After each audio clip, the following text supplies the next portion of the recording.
Bahagi ng paggunita sa 111th anniversary ng Iglesia ni Cristo, nagsagawa ng pagbabautismo dito sa distrito ng Tarlac City, Tarlac. Isa si kapatid na Melicia Solis mula sa lokal ng San Isidro sa mga tumanggap ng banal na bautismo.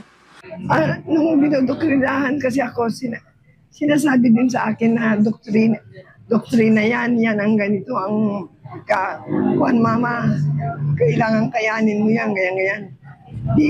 Oo kako naman, kakayanin ko, nasubok ko na ako sa ibang bagay.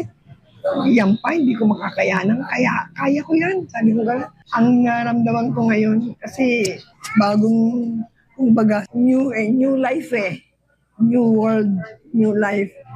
Yun ang akin, parang akin. Kasi, bakit ngayon ko lang nasumpungan? Sabi ko gano'n. Talagang nakita ko yung katotohanan ngayon. Kasi katotohanan ang siyang magpapalaya sa iyo, sabi nga, di ba? Kung ngayon lang sila natauhan, ngayon ng panahon, huwag na silang mag-atubili ng magtagal. Huwag na silang mag-take time pa. Kasi ito na ang time